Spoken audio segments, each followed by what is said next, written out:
बिहारी और बिहारन कहकर के आप हमें बोलते थे और आज बिहारी पूछकर मार दिया। कभी जात पूछकर मार देंगे, कभी धर्म पूछ करके मार देंगे। तो ये सोच कौन पैदा कर रहा है? ये सोच भारतीय जनता पार्टी इस देश के अंदर पैदा कर रही है। लेकिन मनोज एक बच्चे से, एक माँ के बेटे से ये पूछ करके उसे गोली मार देता है कि आप बिहारी हैं तो चलिए आपको मौत मिलेगी। तो आप बिहारियों को तो मैं कहती हूँ हाथ जोड़ करके निकलिए, लड़िए, नेताओं को हटाइए, 10-10 हजार में मत बिकिए। तो अहिंसा के पुजारी हम जगत को बुद्ध देते हैं, मिलावट कुछ नहीं करते, जो भी देते हैं शुद्ध देते हैं। हमारी शांति प्रियता को कायरता मत समझ लेना। अगर किसी ने युद्ध मांगा तो हम युद्ध देते हैं। बिहार ने इस देश को क्या नहीं दिया? आर्यभट्ट ने इस देश को शून्य दिया।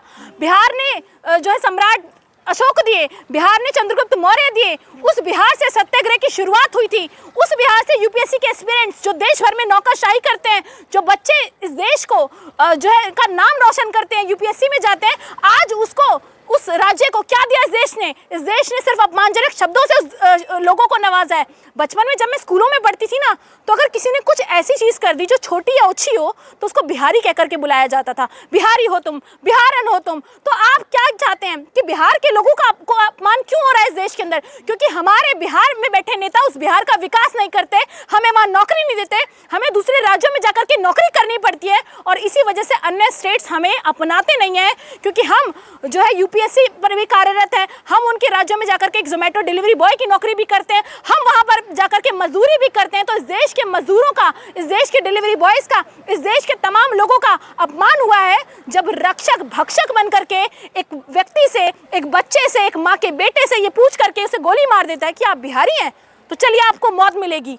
तो आज सवाल यह है कि कहाँ है वो बिहारी जो चुनावों में जा जाकर रैलियां करते थे? कहाँ है वो बिहारी? जीताराम मांझी कहते हैं मर गया तो मर गया।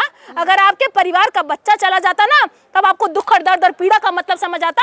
मैंने अपने भाई को खोया है तो मैं आपसे कह सकती हूँ, दावे के साथ कह सकती हूँ कि आप जैसे नेता नहीं चाहिए बिहार को। फेंकिए बिहार से ऐसे नेताओं को, सब सारे नेताओं को फेंक दीजिए, क्योंकि बिहार के लोगों के लिए इस देश के अंदर कोई नहीं खड़ा है। कोई भी अपने राज्य में तो आप लोग हमें नौकरी नहीं दे पाते, शिक्षा व्यवस्था नहीं दे पाते। इतने साल बीत गए बिहार की सरकार बदलते बदलते, लेकिन न्याय और हक और अधिकार नहीं मिला हमें। हम जब दूसरे राज्यों में जाते हैं तो वहां भी आप हमारी रक्षा नहीं कर पाते। सम्राट चौधरी जी क्या कहते हैं कि कुछ लाख रुपए ले लीजिए, करोड़ों रुपए देने चाहिए थे आपको।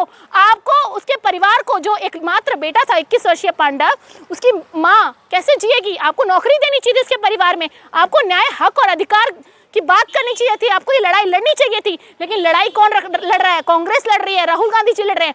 आज एक कांस्टेबल की विचारधारा सोचिए, बिहारी पूछकर मार दिया, कभी जात पूछकर मार देंगे, कभी धर्म पूछ करके मार देंगे। तो ये सोच कौन पैदा कर रहा है? ये सोच भारतीय जनता पार्टी इस देश के अंदर पैदा कर रही है। लेकिन मनोज तिवारी तो गए थे, हमदर्दी भी जता रहे थे, घंटों बैठे भी थे वहां पर। देखिए, मनोज तिवारी को खुद का नहीं पता होता वो कहाँ है, क्या करने जा रहे हैं। ये फोटोजीवी लोग। मनोज तिवारी तब कहाँ थे? दिल्ली में सरकार आती है, केंद्र सरकार के अंतर्गत दिल्ली पुलिस आती है, लेकिन दिल्ली पुलिस क्या करती है देश के अंदर? कभी तरुण मर जाता है, कभी इस तरीके की घटनाएं हो जाती है देश के अंदर, पांडव कुमार मार दिया जाता है। और जब बात धर्म की आए तो आप हिंदू मुस्लिम खेलने लगते हैं, लेकिन बात जब बिहार के बेटे की आ रही है तो ये सारे बिहारी चुप हैं। और जीताराम मांझी बोलते हैं मर गया तो मर गया। तो ऐसे लोगों को, ऐसे राजनेताओं को कहाँ है? ये कंगना रनावत कहाँ गई? मैथिली ठाकुर कहाँ गई? बताइए। बिहार में किसकी दिल्ली में किसकी सरकार है? डबल इंजन की सरकार है।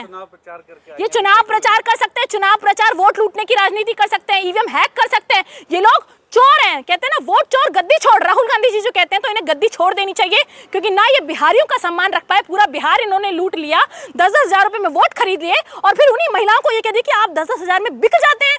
तो मुझे शर्म आती है कि इस देश के बिहारी क्या कर रहे हैं। आप जागिए, जागिए बिहार के लोगों। चिराग पासवान तो हमदर्दी दिखा रहे हैं, मैंने खुद उनका इंटरव्यू किया और वो कह रहे हैं जीतन राम मांझी के बयान से मुझे बहुत दुख हुआ। बहुत चिराग पासवान को जान लेना चाहिए कि जिसके समर्थक वो है ना, डबल इंजन की सरकार है दिल्ली के अंदर। कांस्टेबल जब इस तरीके से व्यवहार करेंगे तो देश की पुलिस पर कहां तक भरोसा हमारा कायम रहेगा? सवाल यह है कि उस बेटे को मार दिया गया और आप लोग आराम से बिहार में बैठे हैं। कितने लोग आए सड़क पर, कितने लोग हक और अधिकार की लड़ाई लड़ रहे हैं? उस माँ के लिए क्या किया? आप जाकर के फोटो खिंचवा करके आ जाते और आप बताते कि संवेदना है। एक माँ ने अपने बेटे को खो दिया, एक डिलीवरी बॉय, जोमेटो बॉय। तो इस देश पर गरीबों, पीड़ितों पर अत्याचार हो रहा है और बिहारियों पर जो अत्याचार हो रहा है, इसकी अधिकार की लड़ाई बिहारियों को खुद लड़नी पड़ेगी। कोई नेता आपकी लड़ाई नहीं लड़ सकता इस देश के अंदर। जाति और धर्म से उठ करके राहुल गांधी जी लड़े, लेकिन बिहार के लोगों को समझना पड़ेगा कि बिहार के अंदर आज तक आपने जितने भी नेताओं को सत्ता पर बैठाया है या सरकार बनाई है, वो आपकी लड़ाई नहीं लड़ सकते। इसलिए अपनी लड़ाई लड़िए। आज एक पांडव कुमार बिहार का गया, कल हजारों जाएंगे। बचपन में जब हम स्कूलों में पढ़ते थे, बिहारी और बिहारन कहकर के आप हमें बोलते थे, और आज भी आप देखिए सड़क पर चलते हुए, चाहे वो किसी भी समुदाय धर्म के लोग हो, अगर कोई भी छोटी हरकत होती है या कभी भी कोई गलती किसी से हो जाती है तो बिहारी कह करके मार दिया जाता है, मजदूरों पर हाथ उठाया जाता है बिहारी बोल करके। तो बिहारियों की स्थिति भारत के अंदर ये है, तो ये कौन समझेगा? एक बिहारी का दर्द अगर एक बिहारी नहीं समझेगा तो कौन समझेगा? मैं यहाँ बयान देने नहीं आई हूँ, ये मेरी पीड़ा है जो मैं फील कर पा रही हूँ, क्योंकि वो मेरे जिले से आता था, वो मेरे शहर से आता था, वो मेरा भाई था। एक माँ ने बेटे को खो दिया और इस देश के नेता बैठ करके सत्ता की मलाई खाते चुनावों में। वैसे बताइए, चुनाव के समय पीएम मोदी कह रहे थे कि मारब सिक्सर का छा गोली छाती में, इस प्रकार के तो गाने विपक्ष सुनता है। देखिए, मोदी जी और उनके मनोज तिवारी जी कैसे कैसे गाने बनाते हैं, कैसे कैसे गाने सुनते हैं और कैसे कैसे महिलाओं का ये लोग सम्मान करते हैं, मधुकेश्वरी जी ने बता दिया है। तो महिलाओं के गानों के बारे में तो ये लोग बात ना करें।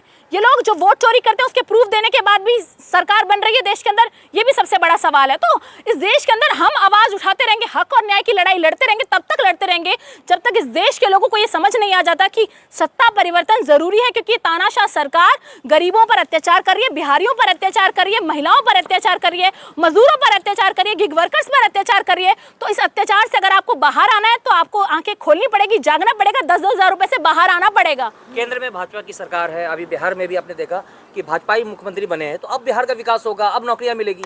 देखिए, बिहार का डबल इंजन की सरकार होने के बाद 2014 से आप बताइए 26 आ गया, देश का विकास हुआ नहीं। मोदी जी का विकास हुआ, भाजपा के लोगों का विकास हुआ, भाजपा कार्यालयों का विकास हुआ, वो बिहार का क्या विकास करेंगे? सम्राट चौधरी जी जो कुछ पैसे देकर के सोच रहे हैं कि हाँ एक माँ को न्याय मिल गया, आप लड़ते, सड़कों पर लड़ते। आपकी तो सरकार थी ना डबल इंजन की, क्या किया रेखा गुप्ता जी ने? कुछ नहीं किया। आप सस्पेंड कर देते हैं, सस्पेंशन दे देते हैं, कुछ दिनों के लिए मामला रफा दफा कर देते हैं, फांसी दीजिए ना। हमने भी अपने भाई को खोया ना, तो उस कांस्टेबल को मरना चाहिए था, आपको फांसी देनी चाहिए थी, तभी तो इस देश को पता लगता। तो मैम, क्या ऐसे ठोस और स्पष्ट कदम उठाए जाने चाहिए जिसके जो यदि हो जाते हैं और परिणाम ऐसे आते हैं जिसको तब हम कह सकते हैं कि ये वास्तव में न्याय हुआ है और कुछ व्यापक बदलाव? देखिए, देश संविधान और लोकतंत्र से चलता है, लेकिन अगर आप मुझसे निजी तौर पर पूछेंगे तो मैं कहना चाहती हूँ कि सरकार को ऐसे प्रावधान लाने चाहिए कि जो रेप करता हो, जो गोली मार देता हो बिना वजह, उसकी तहकीकात करके पूरे सबूत होने के बाद उसको भी वही सेम सजा देनी चाहिए। ऐसे लोगों के साथ यही होना चाहिए। मैं बता रही हूँ, अगर रेप रोकना है देश के अंदर, अगर महिलाओं को सुरक्षित करना है, अगर बेटों को सुरक्षित करना है, अगर बिहारियों को सुरक्षित करना है, तो हक और अधिकार की लड़ाई लड़नी पड़ेगी, आवाज उठानी पड़ेगी। मौत की सजा मौत होनी चाहिए, मौत की सजा मौत होनी चाहिए, रेप की सजा उससे भी ज्यादा होनी चाहिए। क्या का अंतिम संस्कार कर दिया, वो शरीर परिवार को सौंपा ही नहीं गया। कुछ ऐसा ही हमने उत्तर प्रदेश में भी देखा था जब हाथरस वाला कांड हुआ था। इस बारे में आप क्या कहना देखिए, चाहेंगे? पुलिस का क्या रवैया, रातों रात बेटी के शवों को जलाने वालों से आप क्या अपेक्षा रखते हैं कि वो बेटे का मुंह भी देखने देंगे? माँ को जो रक्षक थे वो भक्षक बन गए हैं देश के अंदर। तो इस देश में न्याय और हक की लड़ाई अगर लड़नी है तो आम नागरिकों को लड़नी है, क्योंकि नेताओं पर भरोसा उठ चुका है। और को जलाने वालों से आप क्या अपेक्षा रखते हैं कि वो बेटे का मुंह भी देखने देंगे? माँ को जो रक्षक थे वो भक्षक बन गए हैं देश के अंदर। तो इस देश में न्याय और हक की लड़ाई अगर लड़नी है तो आम नागरिकों को लड़नी है, क्योंकि नेताओं पर भरोसा उठ चुका है। और बिहारियों को तो मैं कहती हूँ, हाथ जोड़ करके निकलिए, लड़िए, नेताओं को हटाइए, 10-10 हज़ार में मत बिकिए, क्योंकि ये लोग आपकी महिलाओं का उसी 10 हज़ार रुपये के चलते आज बोल पाते हैं, अपमान कर पाते हैं। मर गया तो मर गया जैसे शब्दों का उपयोग नेता इसलिए कर पाते हैं क्योंकि हम अपने हक और अधिकार की लड़ाई नहीं लड़ते, हम शिक्षा व्यवस्था की लड़ाई नहीं लड़ते। जय हिंद, जय भारत, वंदे मातरम, जय बिहार।